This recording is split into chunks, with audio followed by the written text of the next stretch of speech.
Welcome to Woah Drama Stories. We indulge of speaking of day-to-day troubles of human beings. Let's not wait any longer and start with the video. As I approached the door of the home where I babysit, I, a 17-year-old high school student, beloved by everyone I meet, glanced at my watch. My mother and elder brother would occasionally drop me off, but if they were both busy, I would sometimes just walk the 20 minutes to their place. I arrived 10 minutes late this time. For the past 7 months, I had been watching their children.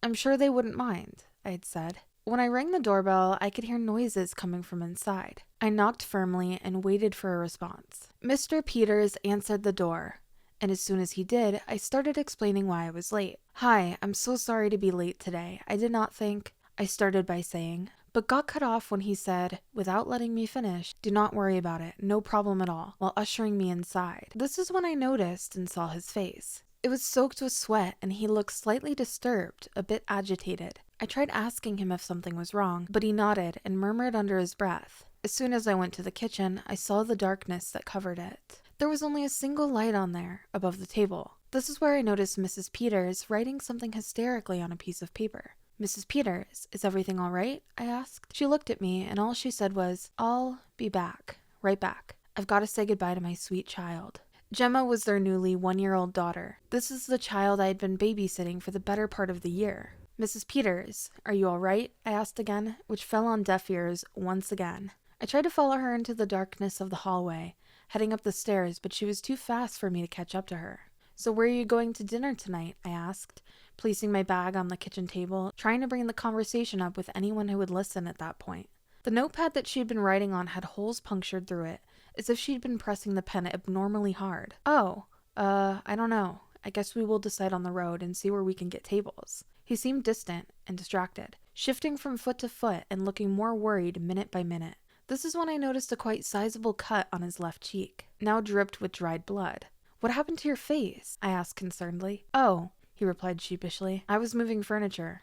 Before he could finish, I heard Mrs. Peters coming down from upstairs. She seemed frantic and sad at the same time. Before I could even grasp my mind back into gear, she blurted out, We should get going now. Goodbye, Hannah." Before I could say anything further, she pulled me into a hug, leaving me completely confused and taken aback. I felt her tighten her grip for a second, and I could have sworn I heard a soft sob or a sniff. "Thank you, Hannah, for everything." She said that with much difficulty, as if she might break apart any moment now. Her body trembled ever so slightly, and she let go. I swear I could see her begin to say something else when her husband grabbed her by the arm and dragged her out of the house and the front door. Before he closed it, he gave me a heavy-hearted, almost apologetic look. He looked away, closed the door, and now I was alone in the dark house. I thought about their weird behavior a bit and even considered just going out and talking to them about it. Or in the end, just taking Gemma and going to my place and letting them know about it on the phone. But in the end, I decided to stay. The house had never been this dark before, but I did not switch on the lights either to not startle up Gemma.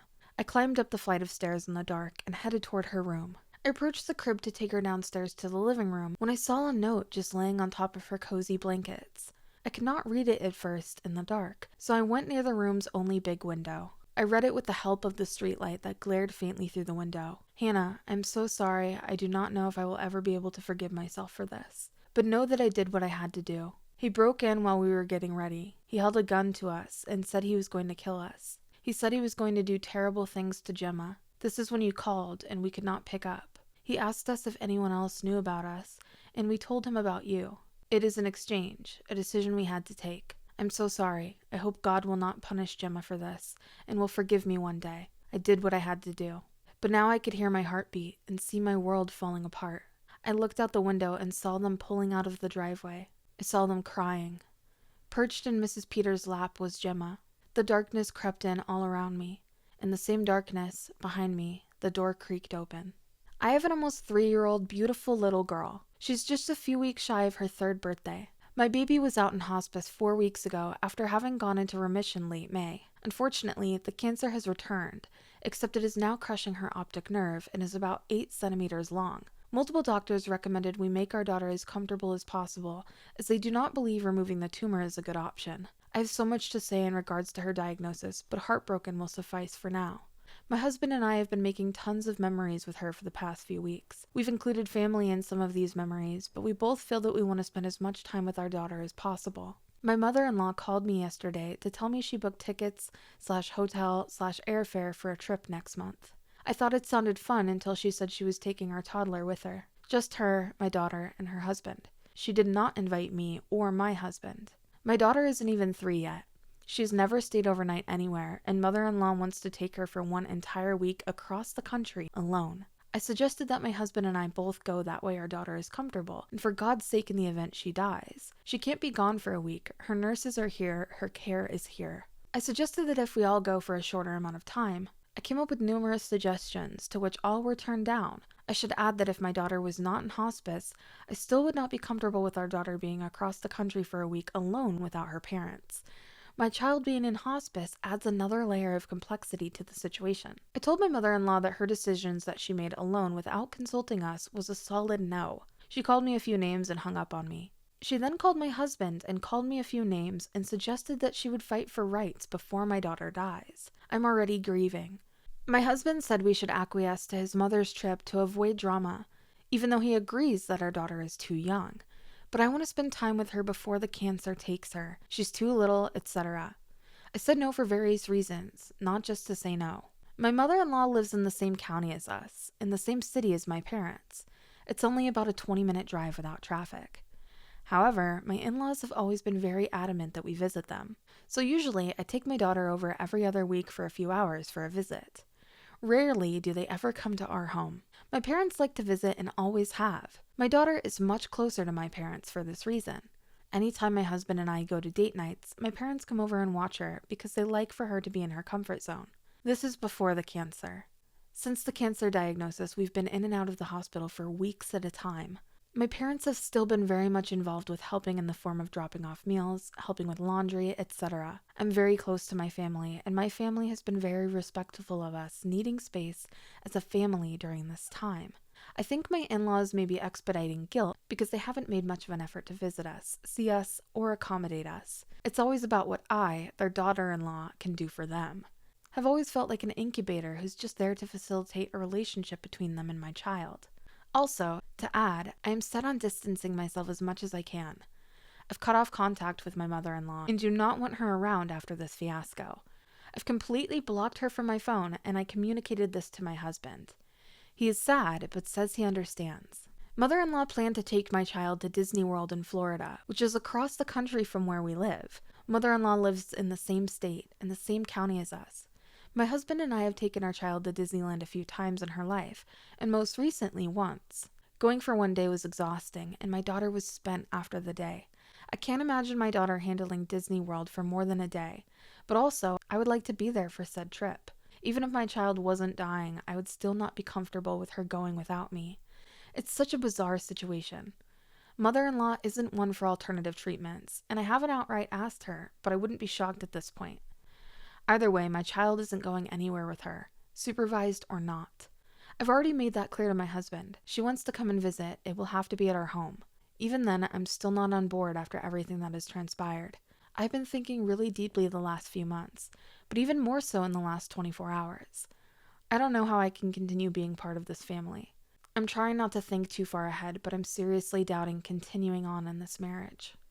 I'm really close with my family, especially my mom and aunt. They know the wishes I have for my daughter. My husband and I argued about where our daughter should be buried for a good week. It was awful. He wanted her buried with his grandma and where his parents and he will be buried. I wanted her buried at the cemetery my grandparents are buried at and where I plan to be buried at. My husband is in the military, so I'm confused as to why he does not want to be married with his combat brothers, but that's entirely up to him. After this fiasco with his mother, I put my foot down about where I would like my daughter's final resting place to be. I never thought it would be so much back and forth about where she will get buried. The week-long trip we weren't invited on or consulted about, and acquiescing his mother's wishes. Shit show to say the least. I love my husband, but I am appalled by his behavior. I should also add that my family was very supportive about where I wanted my daughter to be buried at when the topic came up. They even said wherever we want because it's not their choice. I even entertained cremation just to try and come to a middle ground of sorts. I didn't even want to discuss burials and cremations until I absolutely had to. I've been avoiding it. Now it feels morbid to discuss it because my daughter is still alive. My husband's family was upset when they brought the topic up, because I didn't automatically want my daughter at their cemetery of choice. Their main argument was that my daughter carries their last name, so she should go there. My argument was my family already has 4 open plots, and I want to make one a double for me to be when my time comes. I'm even exhausted writing this, because this is my life, and it shouldn't be. We should be a team, united in grief. Now I feel like all I have is my baby and my family to hold me up. I, 22 male, have 3 other siblings, 18 male, 15 male, 12 female. Our parents are no longer together because of my mom's 42 female infidelity. She was seeing my best friend's dad. When my father found out, he kicked her out. She ended moving with her affair partner and broke 2 marriages. This all happened 6 years ago, and my siblings saw my dad as the bad guy who kicked their mother out. My 15 male and 12 female decided to live with my mom and dad, only had them on weekends. My 18 male stayed with us because he was closer to my dad already, but he didn't know what caused our family to fall apart, and also seemed to resent my dad. I visited my mom as often as I could, and she seemed happy to have me, but I was the only one who knew what happened. My dad never bad-talked my mother and never let my siblings know about why they split, even if he had to be seen as the bad guy who kicked her out, and my mom never took any responsibility of what she did to our family. They get along with Jeff, mom's husband. I did, but lost a lot of respect for him when he went after my mom. My dad will get married to Rose this October 21st, my late grandma's birthday, and he told my siblings that he wished to have them with him. They started being so mean to him and basically shaming for getting married, and accusing him of cheating because he started dating Rose a long time ago. Even my 18 male did. They really hate Rose, because she came into our lives like 6 months after my mom was kicked out. So I asked them to stop. My dad isn't confrontational, so he told me to leave it like that. They started accusing Rose of being the reason my parents fell apart, but I told them that the reason was my mom's infidelity. Their faces turned red and asked me if I was joking, but I said no. They got back to my mom's house, and days later, they were back asking to stay with my dad full time. Apparently, they confronted her and her husband about what had happened.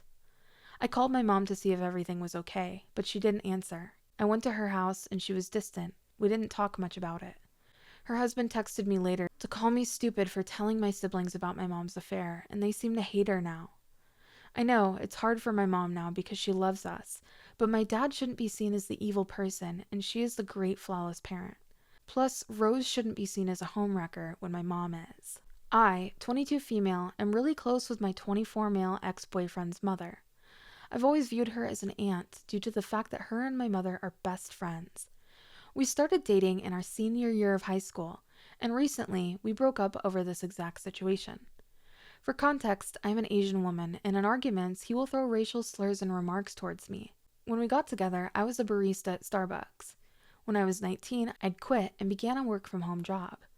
Since I stayed home most of the time, I had also done work around the house, cooking, cleaning, taking care of my pets, paying rent, paying bills, etc. I'd asked him on multiple occasions to help me, but he will just sit around and do absolutely nothing. He would use my past against me whenever he could, my depression, and my race against me. I began to get fed up with it, and I stopped doing things little by little. He didn't notice for 2 weeks until he told me to get up and go do something.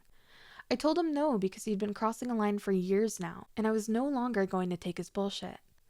Of course, this caused an argument and I kicked him out. After he had left, I began cleaning up, and I looked into my savings account I've had since I started working. I was 14. I had over $6,000 in my account, and I decided I could take advantage of it.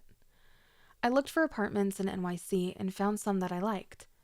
A few days later, he came back to say he was sorry. I didn't fully accept the apology, but I let him in. I, being the person who was raised by an Asian mother, told him, "Since you're so sorry, get your ass in that kitchen and clean it. I'm going to play online. If I come back and it's not done, you're out." When I came back, it was half-assed. I was really annoyed at this point. He then announced that his family was inviting us over for dinner. I accepted, and we went. My mother was there, as well as my 3 older brothers. His sister asked how life was with him, and what I said next caused us to break up. I'd said the truth with how he treats me and what he expects from me. His parents were in shock. My family was in shock, and he was pissed. He then began to yell at me in front of everyone there. I then told him very calmly, "If you're so upset, then it would be best if we just break up. Your abuse and expectations of me are really stupid. You can come get your stuff tomorrow on the sidewalk. If not, it's getting sold. I want my car back, and I don't want you around the apartment anymore." I then proceeded to give everyone their hugs, and I left, taking my keys by the door on the way out. He blew up my phone for 2 weeks, saying that his family cussed him out. After the breakup, I got approved for a lease in New York. I found a new work-from-home job, and I'm in the process of moving, and I'm getting texts from my old friends saying I was stupid.